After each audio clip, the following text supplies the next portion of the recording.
Hey class, today we will learn about object-oriented programming, or OOP for short, and why you should care about it. This is the first video of the Programming Paradigms module, which is the first module of the Programming Languages course.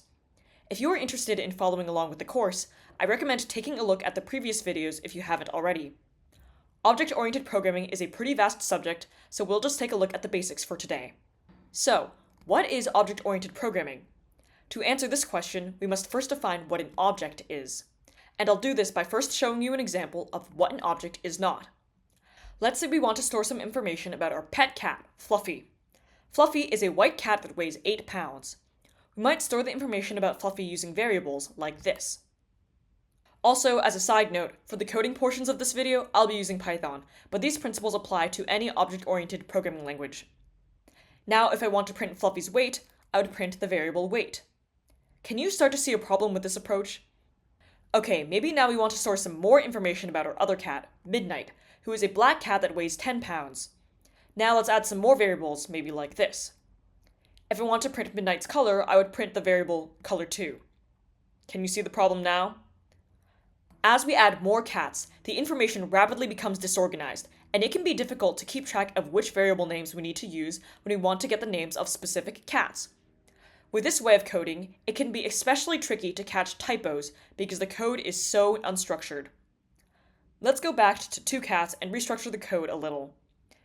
Here, we have reorganized the cats into collections of attributes, which in our case are name, color, and weight. You might also hear attributes be called fields or properties, but they all refer to the same thing. These collections of attributes are called objects. Let's say I want to print Fluffy's weight and Midnight's color. Before, I would call the print function on weight2 and color2. It's not really clear what these variables are referring to. We don't even know if these are referring to cats at all. After creating Fluffy and Midnight objects, now I can print fluffy.weight and midnight.color, so it's super clear what the attributes are and what cat they are associated with. But, do you see a problem with this? The problem we had last time became prominent when we scaled the number of cats, so let's try the same thing again with this approach. Uh-oh. Even though the code is more organized than last time, we still end up copy and pasting a lot of code. As an aside, anytime you find yourself repeating a lot of similar code, you should try to see if there's anything you can do to simplify or condense the code. This process of reorganizing code is called refactoring and is an important part of any programming project. Now back to OOP. We don't want to keep copy and pasting all this code, so we're going to utilize a concept called classes. You can think of a class as a blueprint for objects with similar structures. Classes are at the heart of object-oriented based programming. Let's do an example with our cats. This might be a lot at first, but I will review everything at the end. Instead of copy and pasting cats like before, we can define a cat class with attributes name, color, and weight. In this context, the attributes may also be called class variables. This function is called the constructor, and it is the function that is called when a new cat object is created. Typically, this is where you instantiate class variables, and there may be some additional logic as well. Now I'm going to add something new, a method. A method is a fancy name for a function that belongs to a class. We'll define a method speak, which prints out meow.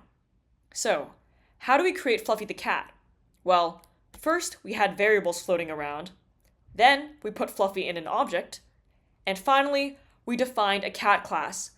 And now that we have this class definition, this is how we can make Fluffy into a cat object. Fluffy could also be called an instance of the cat class. So to recap some vocabulary from classes, this whole block of code is a class definition. This is where we define the name of our class, the attributes, and the methods. These are our attributes, also called class variables. This is the constructor. This is the function that is called when a new object of the class is created. Typically, we assign the class variables to the parameters passed into this function, but there might be some additional logic that takes place here. This is a method, which is a function that belongs to the class. And while I'm writing this in Python, you can find the same exact structure in other programming languages. Here's the cat class in Java with all the same parts. Okay, so we have our cat class, but what if I want to add a different class of animal, such as a dog? I might create a dog class that looks something like this. Hold up. Is your repetitive code alarm going on? Because mine sure is. In fact, this dog class is almost identical to the cat class, with the only real differences being that they have different names, and the dog says woof and the cat says meow. Remember, anytime we see repetitive code, we want to think of strategies for condensing, simplifying or reorganizing this code. And this brings us to the next concept that is fundamental to OOP: inheritance and class hierarchy. So, we see that cats and dogs both have names, colors, and weights, and they both have a speak method. Instead of copy and pasting this code every time I want to make a new class, what I will do is create another class called animal, which is an abstraction of the cat and dog classes. We say that animal is the parent class of cat and dog are child classes or subclasses of animal, as illustrated in this diagram. Our animal class has attributes name, color, and weight, and we initialize them the same way we did for the cat and dog classes. But wait, what does animal speak? And what is an animal anyways? I mean, we have cats and dogs and birds, but what does animal look like? It's unclear. So maybe we don't want to use animals in our code directly, we just want to have it available as a blueprint for the different types of animals. So let's make animal an abstract class, which is a class that is meant to have subclasses and not meant to be instantiated directly. Then we can make speak an abstract method, which means a method that is meant to be implemented by subclasses. Now, when we define the cat and dog classes, we can extend the animal class like so.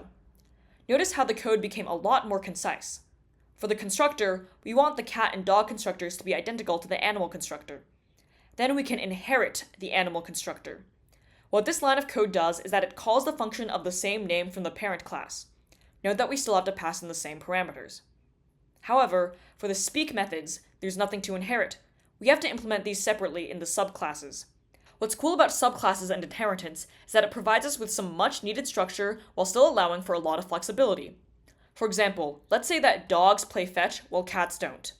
I can add a fetch method to the dog class that prints fetch when called, but that method won't exist in the cat class. This is all the code we have so far. Now, let's see it in action. So here I've opened a Jupyter Notebook, and we're going to implement the OOP concepts that we saw in today's video. So first, I will define an abstract class for animal. Here's the constructor. We have the attributes name, color, and weight, and we're going to initialize them in the constructor.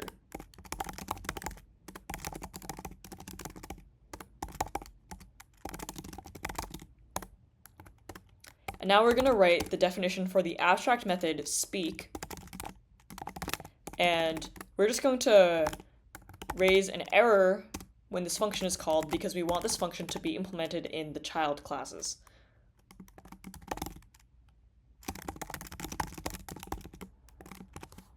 Okay, let's run this.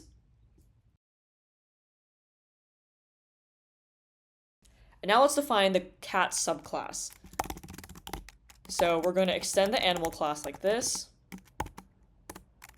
And then when we define the cat constructor, we're going to take in the same attributes as parameters. And then we're going to call this function super, which, as I said in the video, what this does is this just calls the function of the same name from the parent class, which in this case is animal.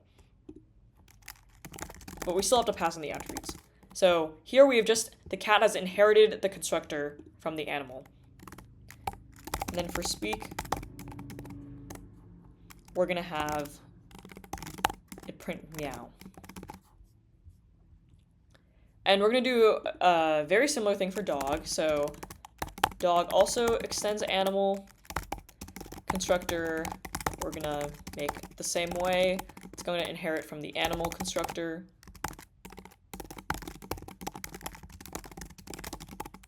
But this time for speak, the dog is going to say wolf. And then remember, we also have an additional method for the dog, fetch, that's not in the cat. Okay, let's run these. And now we get to see the classes in action. So let's define a few objects. Let's define 2 cat objects.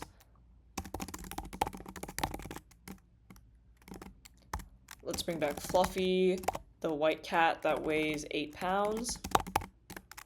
And Midnight, the black cat that weighs 10 pounds. And let's also have a dog called Spot. So Spot is brown and weighs 18 pounds. With this, we can access the attributes of these objects like so. So let's say we want to get everyone's names. We can use this, by the way, side note, this is called string interpolation in Python.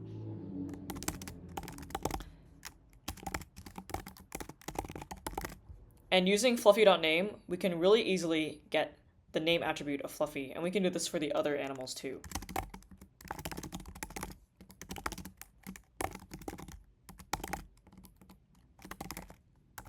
And then if we want to get Fluffy's weight, we can also say Fluffy weighs, and then get Fluffy's weight. Pounds. So we got the animals are Fluffy, Midnight, and Spot, and Fluffy weighs 8 pounds. Something else that's cool is that even though cats and dogs are slightly different, at the end of the day, they're all animals. So we can do something like this. For example, let's make an array of animals. So we have Fluffy, Midnight, and Spot. So we can actually iterate through the array and have each of them speak. So we have meow, meow, woof. So what's cool is that cats and dogs make different sounds, but since they all speak, we can iterate them through one array like this. And I think that's pretty cool. Lastly, let's just check that dogs can fetch. So this works. But if I try to make a cat fetch, that throws an error. So, why care about object-oriented programming, or OOP? OOP is a powerful tool for code organization, as we saw in this video. We went from copy and pasting unorganized variables, to organizing information in objects, to creating classes, to utilizing subclasses and inheritance. With each additional OOP concept we applied, the code became more organized, making it easier to read and update. This way of organizing code is so potent that OOP principles are used in virtually every major application. Once you understand OOP, you can understand more how the software you use every day functions, and I find that pretty cool. This relates to my next point about why you should care about OOP, and that is jobs. Because OOP is so widely utilized, you will encounter OOP principles in almost every software development job, even in roles you might not expect. For example, front-end development roles in CSS still use the concept of inheritance. OOP being so prevalent on the job means that it is also a prevalent topic in coding interviews. So, if you're doing a technical interview for a computer science job, it is likely that OOP will come up in some shape or form. Another side effect of understanding OOP is that because a lot of programming languages, such as Java, C++, JavaScript, and Python use this paradigm, understanding OOP will improve your proficiency with these programming languages in particular, which also happen to be some of the most commonly used programming languages. And that's right, this improved proficiency will help you get a job and help you succeed at it. Let's summarize what we learned today. We learned that an object is a collection of attributes, which are also called properties or fields. We learned that a class is a blueprint for objects with similar structures, and that classes are at the heart of OOP. We also learned that a class definition consists of attributes, also called class variables, a constructor, which is a function that is called when a class is instantiated, and methods, which are functions that belong to a class. We learned that an object of a class is called an instance of a class. Through our cat and dog examples, we learned how object-oriented principles can help us restructure code in a process called refactoring. We learned about class hierarchy and inheritance, which is a principle where classes can inherit behavior from other classes. Specifically, a child class or subclass inherits from a parent class. We learned that abstract classes are classes that are meant to have subclasses and not meant to be instantiated directly. And similarly, abstract methods are methods that are meant to be implemented in some classes only. Lastly, we learned that we should care about object-oriented programming, or OOP for short, because it can help us better organize our code, and because OOP is very common in real-world applications, and it is likely to show up in any computer science job. Thank you so much for watching, and please, feel free to comment any questions you have about the video, topics you would like me to cover, or any feedback for how I can improve my videos. As always, this is your CS Professor of Fun.